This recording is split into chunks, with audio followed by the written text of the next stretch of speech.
Salam sejahtera dan selamat pagi kepada pensyarah kami, Puan Ruslinawati. Hari ini, kami akan membentangkan tentang isu-isu negatif perkauman di Malaysia perlu dibendung untuk mengelakkan masalah hubungan etnik dan kaum. Isi kandungan slide kami hari ini merangkumi pengenalan, objektif, dasar pecah dan perintah penjajah Inggeris, perbezaan agama dan budaya, peristiwa 13 Mei, kesan-kesan tercetusnya rusuhan etnik, cara-cara mengatasi rusuhan etnik, dan akhir sekali kesimpulan. Isu-isu perkauman bermaksud isu-isu yang melibatkan hubungan antara kaum dalam aspek penggunaan bahasa, dimensi agama, tingkah laku sosial, perlakuan fizikal, sektor pekerjaan, perbuatan buli, penulisan dan natural, rasisme dan seumpamanya. Dalam konteks Malaysia, isu-isu sensitif pula membawa erti isu-isu yang melibatkan perkara-perkara yang sensitif dalam Malaysia berkaitan dengan hak-hak keistimewaan Melayu, status Bumi Putra, kontrak sosial, bahasa Melayu sebagai bahasa kebangsaan, sistem kuota dan perkara-perkara stereotip. Malaysia merupakan satu negara yang unik di mana ia merupakan satu negara yang mempunyai banyak kaum yang didiami oleh masyarakat Melayu, Cina dan India, yang merupakan tiga kaum utama negara Malaysia.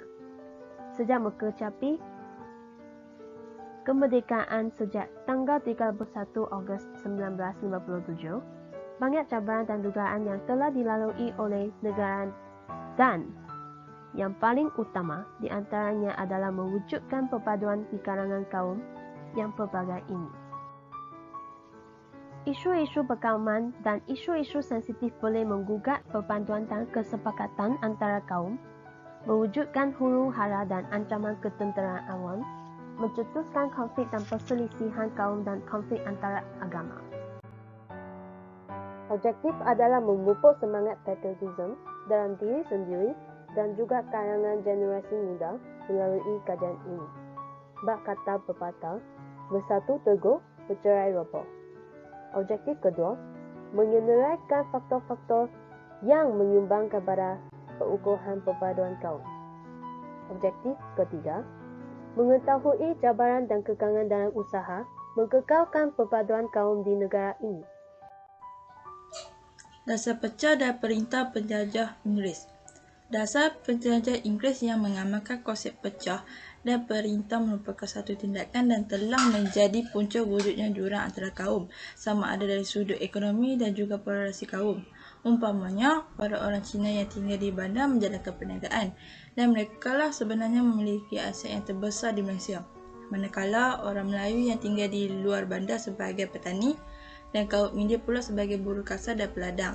Corak pelibatan ekonomi antara kaum dalam kegiatan ekonomi yang berbeza telah menjadikan kedudukan sosio-ekonomi mereka tidak seimbang. Kesan peninggalan penjajah Inggeris juga dilihat sebagai punca kepada tersebut. Amalan diskriminasi oleh Inggeris contohnya telah banyak meregangkan lagi hubungan antara kaum di tanah Melayu. Dari sudut ekonomi peristiwa 13 Mei, banyak meninggalkan kesan yang negatif terhadap masyarakat Melayu khasnya dan golongan Bumi Putra amnya. Keadaan ini merupakan suatu kesan yang nyata selepas penjajahan British. Dasar ekonomi baru yang dirancang oleh kerajaan pada 1971 merupakan satu usaha bertujuan untuk mengimbangi kembali kedudukan ekonomi dan hubungan antara kaum di Malaysia. Perbezaan agama dan budaya. Setiap etnik di Malaysia mempunyai agama dan kepercayaan yang berbeza mengikut etnik masing-masing. Sebagai contoh, etnik Melayu secara am menganuti agama Islam, etnik India menganuti agama Hindu dan etnik Cina menganuti agama Buddha. Setiap agama mempunyai kepercayaan masing-masing. Walau bagaimanapun, faktor agama tidak menimbulkan sebarang permasalahan kerana agama tidak menyuruh pengikutnya memusuhi agama lain. Tetapi masalah yang timbul adalah disebabkan kejahilan pengikut sesuatu agama itu yang menyebabkan perselisihan salah faham etnik lain terhadap agama lain. Peristiwa 13 Mei 1969 merupakan sejarah hitam negara Malaysia, iaitu rusuhan kaum. Rusuhan kaum yang berlaku pada tarikh tersebut merupakan kemuncak kepada masalah perpaduan di Malaysia. Peristiwa ini berkait rapat dengan Pilihan Raya Umum 1969. Rusuhan tersebut berpunca daripada tindakan provokasi penyokong pembangkang yang didominasi kaum Cina yang merayakan kejayaan mereka dalam pilihan raya umum yang menyaksikan Parti Perikatan kalah teruk. Bagaimanapun, pihak pembangkang telah menyangkal kebenaran versi tersebut. Terdapat teori-teori lain yang mendakwa rusuhan ini telah dirancang untuk menggulingkan Perdana Menteri Tengku Abdul Rahman. Kekurangan maklumat awam mengenainya membuat batu penghalang bagi mereka yang ingin mendedahkan apa yang sebenarnya berlaku. Tetapi satu set dokumen yang baru diklarifikasikan di London telah membuka peluang kepada ahli sosiologi Dr. Kwang Kia Song untuk mencari kebenarannya. Dr. Kwa menegaskan bahawa peristiwa 13 Mei merupakan satu rampasan kuasa terhadap Tengku oleh golongan kapitalis Melayu yang muncul ketika itu yang disokong oleh polis dan tentera untuk merampas kuasa daripada aristokrat lama untuk melaksanakan agenda baru Melayu.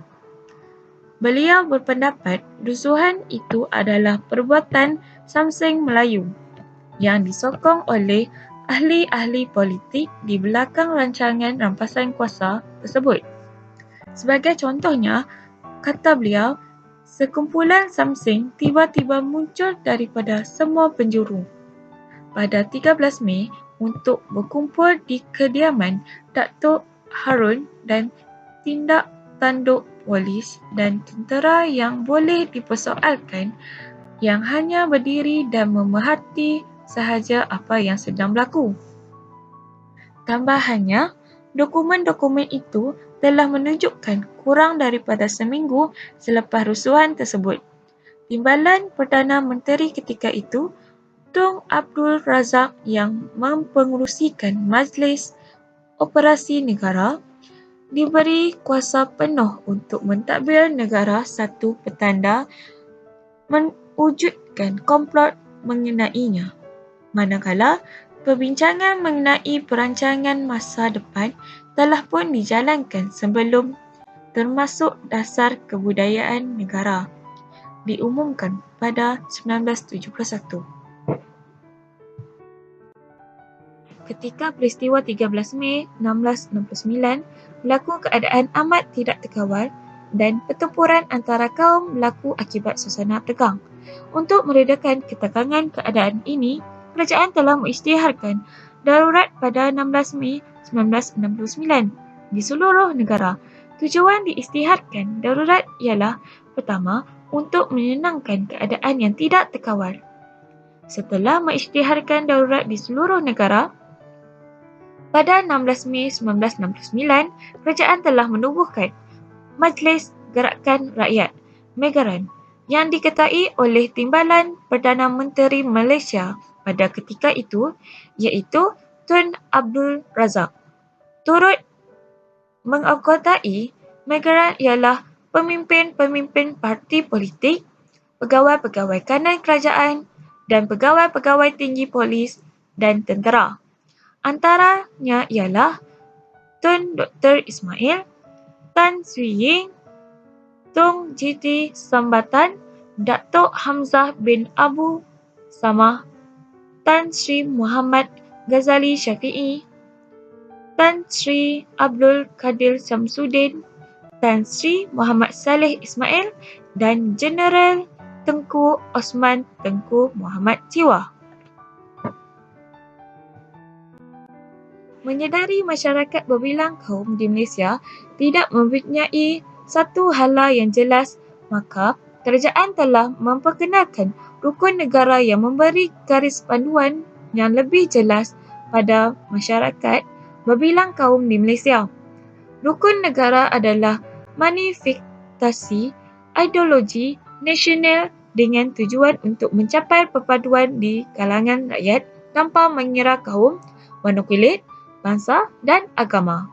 Konsep rukun negara yang dibentuk oleh Mengeran asasnya ialah untuk membentuk corak masyarakat Malaysia berdasarkan prinsip hidup yang telah pun wujud dan boleh dijadikan pegangan masyarakat Malaysia.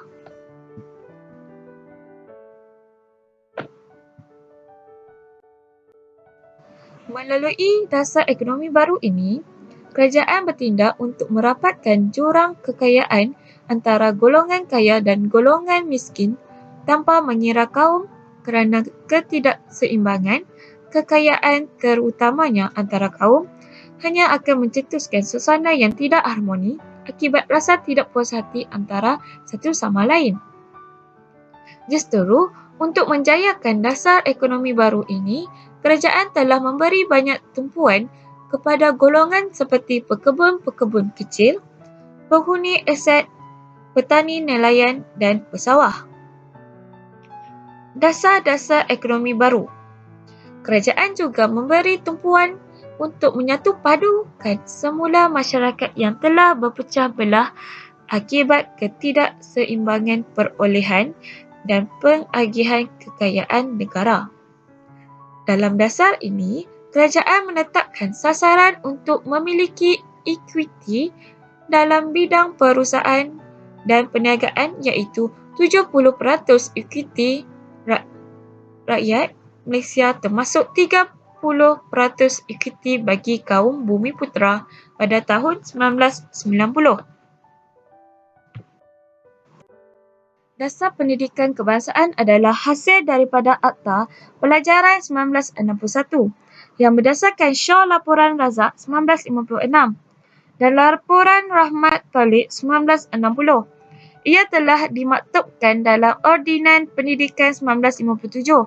Pada amnya, dasar ini bertujuan untuk membantu menyatu padukan rakyat Malaysia yang berbilang bangsa dan keturunan melalui sistem pelajaran yang menitik beratkan penggunaan bahasa Melayu sebagai bahasa penggandar yang utama serta berasaskan kurikulum peperiksaan dan kegiatan kurikulum yang sama. Sebagai sebuah negara yang rakyatnya berbilang bangsa, kaum dan agama, Malaysia tidak lari daripada aspek kepelbagaian budaya antara satu sama lain. Melalui dasar ini, unsur-unsur kebudayaan dapat digunakan untuk membentuk warga negara yang lebih baik dan membina negara bagi mencerminkan satu kepribadian Malaysia.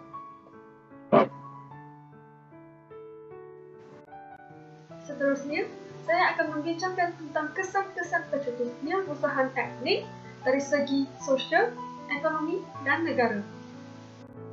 Kesan-kesan tercetusnya perusahaan etnik kepada sosial. Dari segi kesan terhadap sosial, di mana kita dapat lihat bahawa wujudnya salah faham dan buruk pandangan terhadap kaum-kaum lain kerana wujudnya sikap perkauman. Sikap perkauman ini akan membecah belahkan kaum bukan sahaja memberi kesan dalam jangka masa yang pendek, namun turut memberi kesan dalam jangka masa yang panjang. Kesan dalam jangka masa yang pendek, contohnya, sekira orang Melayu tidak diberi peluang pekerjaan di kebanyakan perniagaan yang dipunyai oleh masyarakat Cina. Ini akan mewujudkan pandangan yang serong dan rasa tidak puas hati. Dalam jangka masa yang panjang pula, perasaan ini akan menjadi teruk dan lebih mendalam dan mungkin akan membawa kepada rusuhan kaum seperti yang berlaku pada 13 Mei pada tahun 1969. Dan ini akan membawa keancaman kepada struktur sosial di Malaysia dan rakyat tidak akan dapat hidup aman lagi. Kesan-kesan tercetusnya rusuhan etnik dari segi ekonomi. Ekoran daripada keruntuhan struktur sosial di Malaysia ataupun pepecahan kaum di Malaysia mungkin akan menyebabkan aktiviti ekonomi tidak dapat berjalan dengan lancar dan juga mungkin berhenti dengan serta-merta. Hal ini akan mengakibatkan negara mengalami kerugian atau defisit di mana pembelanjaan melebihi pendapatan. Antara sebabnya, apabila berlaku rusuhan kaum, kerajaan terpaksa membelanjakan banyak duit untuk mengamankan negara, dan pada masa yang sama, pendapatan negara akan berkurang disebabkan ekonomi terbantut. Selain daripada itu, pelabur-pelabur juga akan menghentikan pelaburan mereka di Malaysia kerana bisa mengalami kerugian, dan pelabur luar negara ingin melabur di Malaysia juga akan membatalkan hasrat mereka. Mata wang Malaysia juga akan jatuh teruk di mana apabila berlakunya ketidaktenteraman di Malaysia. Ramai akan meninggal negara Malaysia untuk mencari tempat yang lebih selamat, dan ini akan mengakibatkan duit ringgit Malaysia keluar dengan banyaknya dari Malaysia. Kesan-kesan pencetusnya rusuhan etnik terhadap negara. Seperti yang telah dicatatkan dalam sejarah Malaysia, Tunku Abdul Rahman, Tun Binti Sambatan, dan ahli politik kaum yang lain mendapatkan kebebasan negara dengan membuktikan kepada kerajaan British yang rakyat di tanah Melayu mampu bersatu padu di bawah satu pentadbiran. Maka atas sebab inilah kita diberi kemerdekaan, dan atas sebab itu jugalah negara kita dipandang tinggi kerana mampu bergerak walaupun ianya terdiri daripada banyak kaum. Jika rusuhan kaum berlaku lagi, ini akan mencermakan nama baik negara, di mana ia akan jelas menunjukkan negara gagal dalam menyatu padukan penduduknya, malah keadaan menjadi semakin teruk. Ini akan mencanting arang terhadap imej dan integriti negara sebagai sebuah negara yang berdaulat dan mengamalkan prinsip demokrasi. Terdapat beberapa cara untuk membendung masalah perkauman di Malaysia. Pertama ialah persepakatan di antara kaum. Kedua, bahasa dan cara berkomunikasi. Ketiga, saranan dan pengaruh daripada ibu bapa. Last sekali, program dan polisi perpaduan kaum telah dipolitikkan. Persepakatan di antara kaum. Malaysia merupakan satu negara yang unik di mana ia merupakan satu negara yang mempunyai banyak kaum yang didiami oleh masyarakat Melayu, Cina dan India yang merupakan tiga kaum utama negara Malaysia. Sejak mengecapi kemerdekaannya sejak tanggal 31 Ogos 1957. Banyak cabaran dan dugaan yang telah dilalui oleh negara dan yang paling utama di antaranya adalah mewujudkan perpaduan di kalangan kaum yang pelbagai ini. Perkara ini menjadi semakin penting selepas tercetusnya peristiwa berdarah 13 Mei 1969 di mana negara menyaksikan rusuhan kaum yang dahsyat sehingga negara terpaksa direntakkan di bawah pemerintahan tentera. Ekoran daripada peristiwa tersebut, rukun negara telah diwujudkan dan banyak program serta inisiatif telah dijalankan untuk mengeratkan perpaduan di antara kaum bagi memastikan pisang tidak berbuah dua kali. Perpaduan antara semakin menyerah dari semasa ke semasa sejak dari peristiwa berdarah tersebut sehingga ini.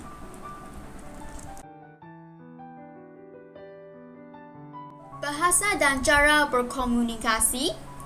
Bahasa Melayu merupakan bahasa kebangsaan ataupun bahasa rasmi di Malaysia. Oleh itu, bahasa rasmi tersebut berperanan sebagai satu saluran yang digunakan oleh semua rakyat Malaysia. Akan tetapi, masalah di sebaliknya iaitu kebanyakan kaum bukan Melayu masih tidak dapat bertutur dengan lancar.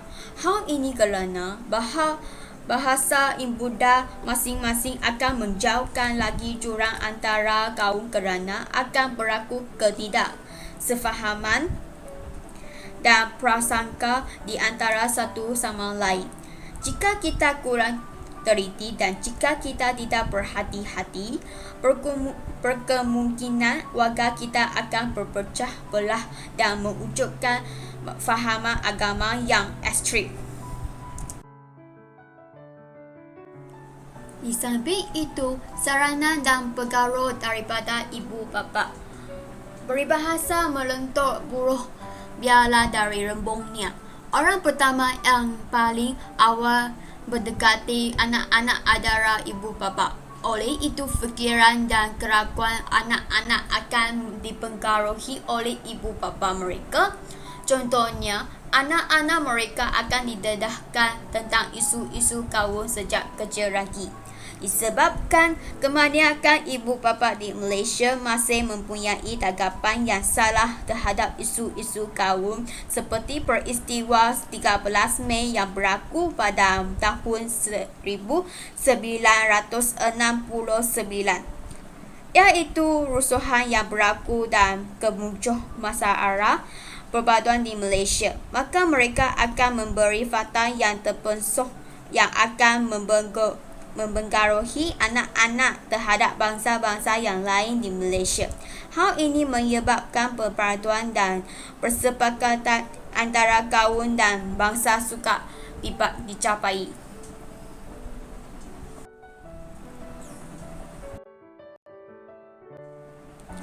Yang last sekali, program dan polisi perpaduan kaum telah dipolitikkan. Setiap warga Malaysia wajar melihat dan mentafsir program dan polisi nasional yang dilaksanakan secara rasional, objektif, bijaksana dan bertanggungjawab. Berfikirlah sebagai seorang warga Malaysia sejati berpegang kepada prinsip menjunjung rakyat di tempat bumi dibijak. Program pendidikan sebagai contohnya yang diperkenalkan adalah pelaburan untuk menjamin masa hadapan warga muda dan warga muda dan tidak harus sama sekali dipolitikkan. Program pendidikan dan polisi perpaduan kaum yang dipolitikkan adalah perbuatan paling tidak bertanggungjawab yang hanya akan memusnahkan masa hadapan anak-anak dan perporak-perandangan negara Malaysia. Sebagai penutup, topik yang dibincangkan iaitu isi perpaduan dan perkauman kaum. Kita dapat lihat di mana banyak masalah akan timbul ekoran tidak wujudnya persepakatan padu di antara kaum.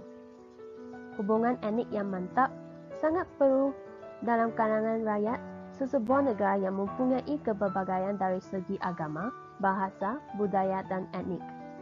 Persoalan hubungan etnik, perpaduan dan integrasi amat penting bagi mewujudkan kestabilan politik dan seterusnya pembangunan negara berjalan rancak tanpa sebarang gangguan.